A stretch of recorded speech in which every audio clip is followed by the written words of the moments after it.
what it is. This is LTV Crypto. I'm Nathan Stoltman. I am on a personal mission to help people buy and hold and never sell cryptocurrencies. That said, this is not financial advice. You would be crazy to look for financial advice on YouTube. And what do I know anyway? I'm just another LARPer. But I have been doing these crypto consultations, and I have people asking me all kinds of questions about altcoins. I have people looking into all kinds of different crazy altcoins that I never even heard of. So I just wanted to lay down some basics, just some basics, so that you can feel like you know what you're doing if you're crazy enough. And we'll talk about whether it is crazy. If you're crazy enough to invest in what they call altcoins, which would be any coin other than Bitcoin. So that's what we're going to talk about today. Thanks for joining me. Let's just get into it. And I'm going to go over a few different coins, okay? First of all, when you're thinking about investing in altcoins, think about why you're doing that. Why do you want anything other than Bitcoin? When Bitcoin goes up 200% a year, it's up 100% in the first quarter, and there's plenty of risk involved too. Your investment could still go to zero theoretically. So why do you want anything other than Bitcoin? Ask yourself, are you just that much of a degenerate that you need gains more than what is offered in Bitcoin?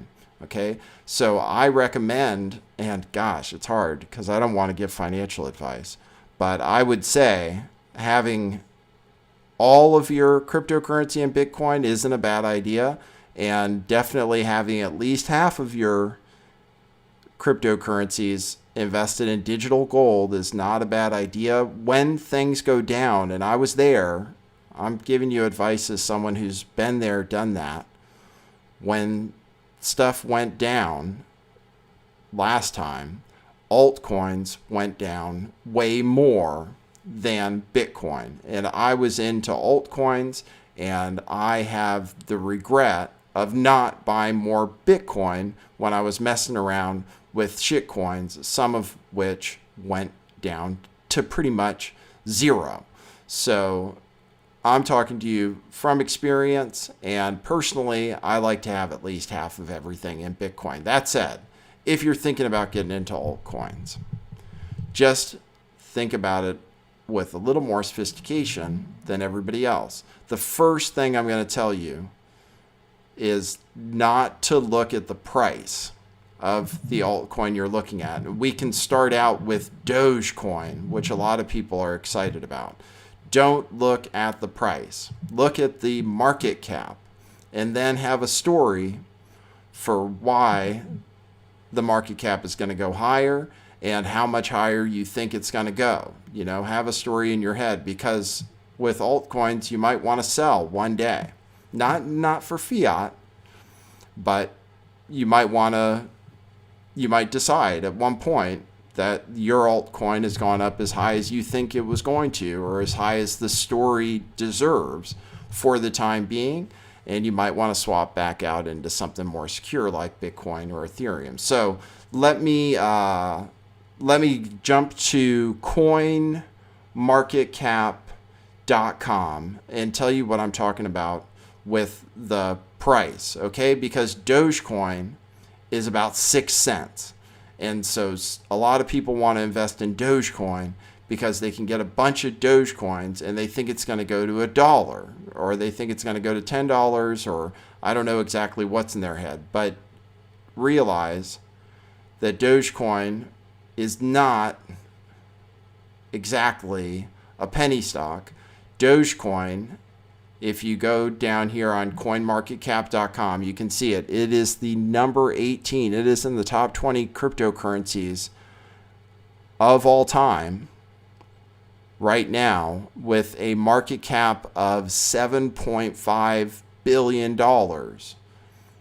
So for the price of Dogecoin to double, the market cap is going to have to double to $15 billion. Okay? So if you think that's going to happen, and I think it could.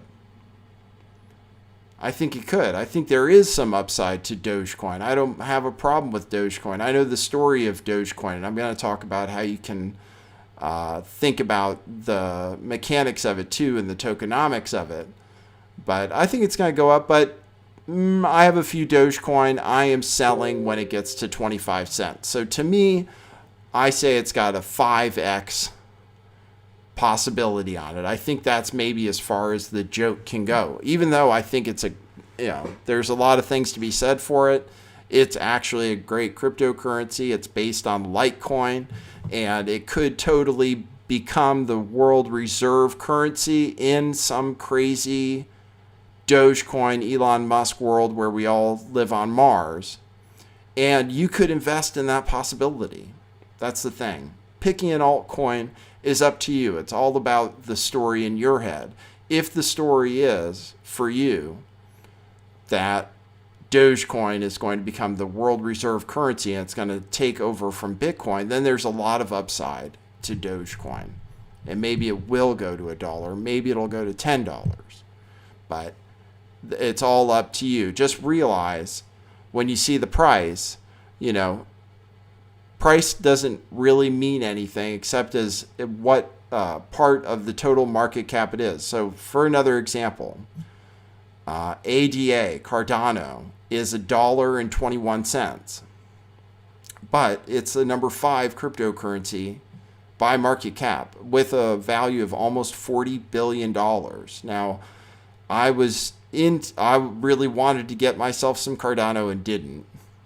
And then I was thinking about getting into it, and I looked at it and I say, okay, it's $1.21, $40 billion market cap. So for it to go up just double, it's going to have to get up to an $80 billion market cap. Man, what's the story? The story is that it's better than Ethereum and that everything's going to run on Cardano and eventually it'll overtake Ethereum. Okay, maybe you could go there if that's the story you have.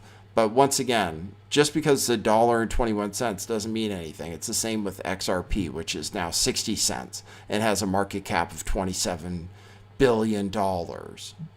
So when you're looking, make sure you know what you're looking at and what you might be able to get as far as upside gains. Generally speaking, the higher the market cap of the coin you're choosing, the less risk is involved. So if you're thinking about altcoins and you're thinking about what like rich people do, they generally don't mess around with these shit coins. But Ethereum, here's the story. First of all, what's the story for Bitcoin?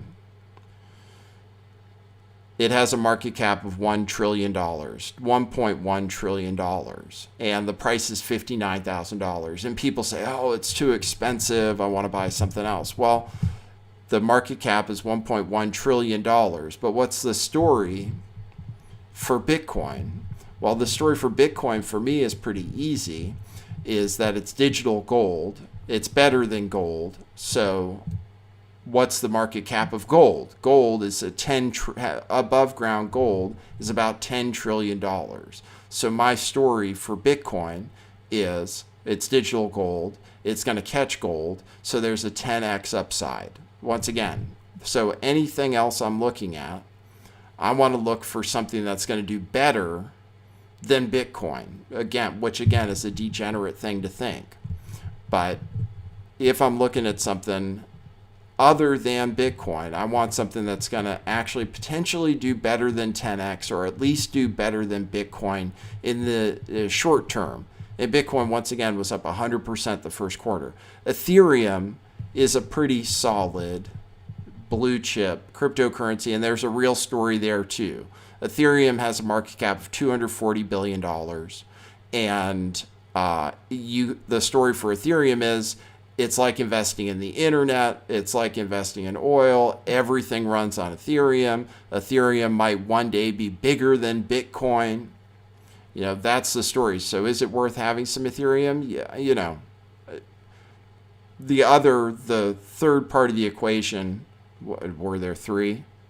I said market cap, and then you want to look into supply issues, and then you want to see if rich people are getting into it. And you know, there are some people getting into Ethereum, and so, you know, as far as an altcoin goes, you may never need to go further than that.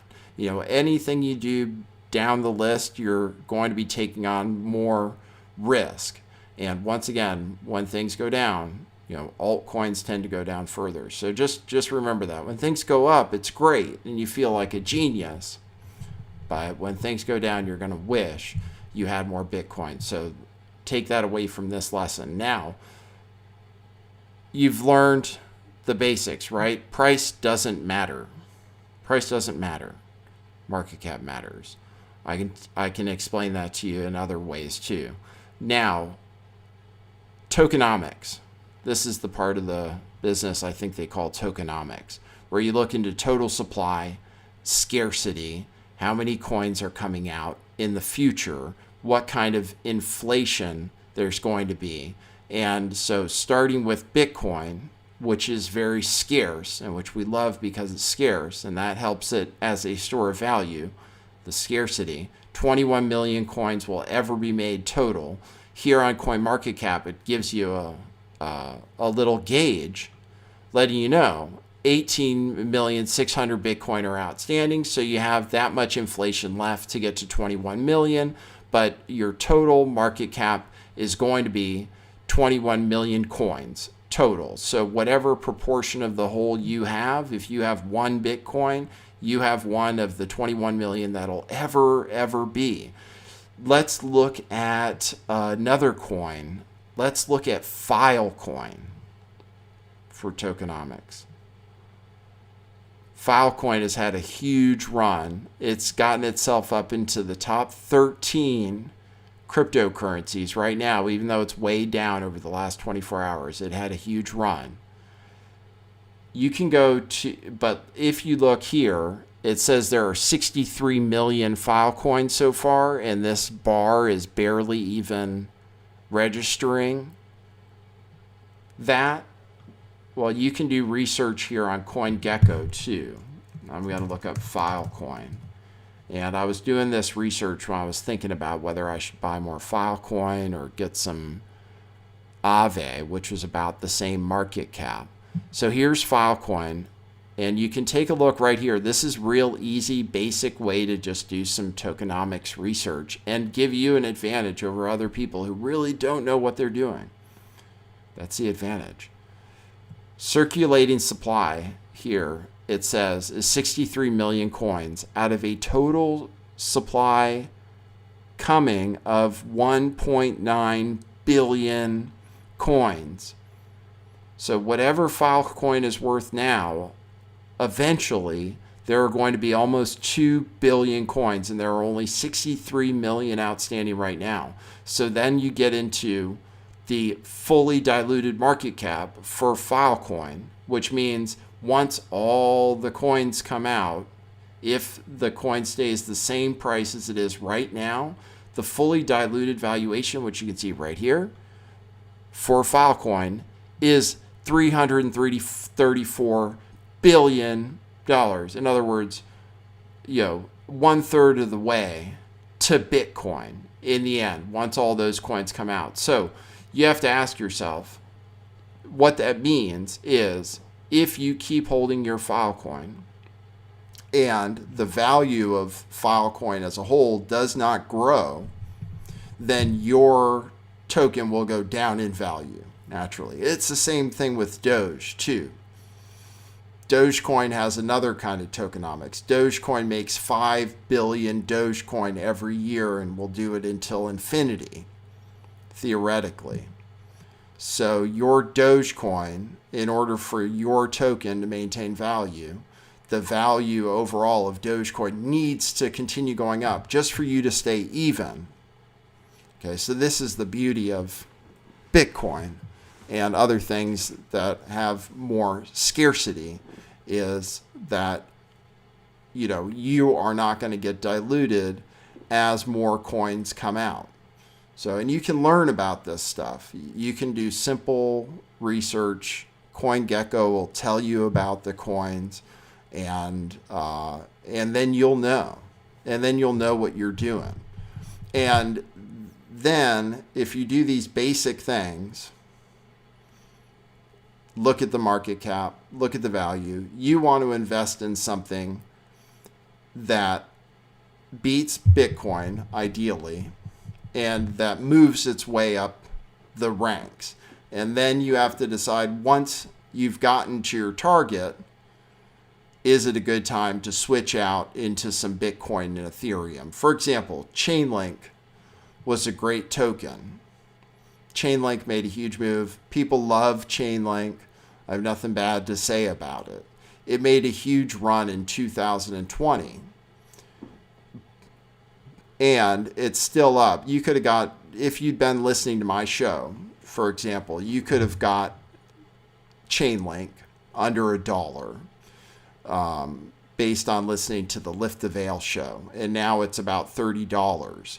And you would think, oh, great, I held it the whole time and I'm rich. Actually, you would have made a better move selling Chainlink once it got into the top 5 cryptocurrencies. Because back then, Ethereum was under $400. So if you had a target, if you said, oh, I know my story with Chainlink. My story with Chainlink is smart contracts, everything runs on it, everybody's using it, it's the future, etc. So now Chainlink might be a great buy again. And again, it depends on your story. I mean, that's what it comes down to, I think, is you have to, if you're going to invest in an altcoin, invest in it for the long term. Think about it like you're going to buy and hold it. My best strategies come from buying and holding things. I don't believe in trading. I'm not telling you how to read charts or anything. That's pretty difficult to do, and there's a lot of hocus pocus involved too. And really, if charts told you 100% where something was going to go, it's impossible, basically. I mean, it's impossible to get it right all the time. You have to have, so a buy and hold strategy in something that you like, that you think you know the story to, that you think is going to be bigger than it is, at the current time. I'll tell you the YOLO play that I would never have you make, but just as an example of how looking into market cap size and tokenomics, it can influence your decision rather than price. My favorite coin not to buy, my favorite expensive coin not to buy is meme.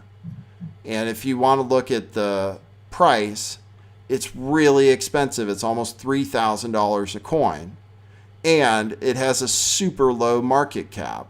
Its market cap is under $76 million right now. It's an NFT coin. Don't buy it. Don't buy it. I'm counting on it going to the moon, but don't buy it. It's crazy. It's too expensive. It's hard to get. But the story is, if you want to know my story for me, is that it's an NFT coin, and NFTs are the future. It's going to go up from here. It has a very low market cap, so it could go up to, if it went up to $1 billion, it'd be more than 10x. And this is what is so amazing about meme, is there are only 28,000, and I'm a big fan of scarcity. There are only ever going to be 28,000 meme coin, and there are already 25,600 in circulation. And I don't even know what to say about something that's so scarce and limited. The price could, if it ends up being worth 1,000th overall what Bitcoin is worth, then each meme coin will be about 1 Bitcoin worth. So, but don't buy it. It's crazy. It's really for total degenerates. But that's an example of why price doesn't matter. Meme coin could be, there is a lot of upside to meme coin because it's a very low market cap and very low total supply. All right. And finally, I said, think about whether rich people are into it. I like Aave. that's totally free advice, and it could totally go to zero. But I like Aave, which is a lending token, which has a low total supply of 16 million, and I think 12.5 million are out so far. And then it's decentralized lending. It's an easy story. It's decentralized lending. It works right now. It's going to move up in the rankings. I like it. And Mark Cuban has some. That's the other thing. Mark Cuban has some, and he's rich, and he's probably a lot smarter than me and definitely already a lot richer than me. Other things I pay attention to, like Raoul Pal, who's, Goldman Sachs, talks about cryptocurrency all the time. What is he doing? Well, he's 80% Bitcoin, 20% ETH, and that's it. He's not into any altcoins. So I have to look at that and think to myself when I'm thinking about trading ETH for some shit coin. Do I really want to do that? Do I want to be a rich guy too? All right, so those are some basics. Hopefully that's helpful. It's some of the information that I think people should have. People are always talking about the price. It makes me laugh, and then you can laugh at people too who are buying Dogecoin thinking it's going to the moon. And you think, oh, they don't know. They don't realize it's already worth $7 billion. Also, somebody owns $2 billion at least of Dogecoin too. Not to say it's a bad bet though. Buy what you like. And then it's worth it if it goes to zero. And then maybe earn interest on it. And then maybe you don't feel so bad when the value goes down. But, otherwise, if you don't want to be a degenerate, buy Bitcoin, buy Ethereum, and just forget about it. You know what I mean? If I was going to give financial advice, I would say never buy meme coin and just get Bitcoin and Ethereum if I was going to give financial advice, okay? So I do this as a missionary work right now. I am doing free crypto consultations right now. You can sign up. You can sign up at the new website we set up for it, bitcoinmissionary.com, or you can use the link in the description, which is to a Calendly link. Either one works. But Bitcoin Missionary is kind of cool. That is what I'm trying to do. You can sign up for a free 30-minute consultation. You can give me a donation for that. That's totally fine. But I do want to help people, and I don't mind because I really like talking about cryptocurrency. I'm into it. And it's a lot of fun, and I get to meet people. People who've been listening to the show for a long time, and we're on a new journey. We are also, so sign up, bitcoinmissionary.com. You can just sign up for a calendar appointment with me for a free 30-minute consultation, or you can sign up for a full hour if you want to in advance by doing that. Also, we're having a huge sale at truthclothing.io, including this shirt, which is one of our crypto shirts. This is actually on sale right now, along with other stuff, really cheap at truthclothing.io. So check out that sale. It's big. Go to truthclothing.io, go to sale, and then mega sale, and clear us out of everything we have in there because we're going to be coming out with more crypto t-shirts. So I'm still doing shows on DLive. There still is classic type Lift the Veil material being posted exclusively to the website, lifttheveil411.com. That's where you can go to get the classic LTV material. And then the crypto material is going to be here on YouTube and also on that website. And also you can follow me on DLive at dlive.tv/lifttheveil, where I am live right now and sometimes live when I'm not on YouTube. All right. Thanks, everybody. I hope that's helpful. I hope that gets everybody the right altcoins, and I hope that we're all going to the moon. So thanks, everybody. Good seeing you guys, and we'll be back at the next one for LTV Crypto. That is what it is.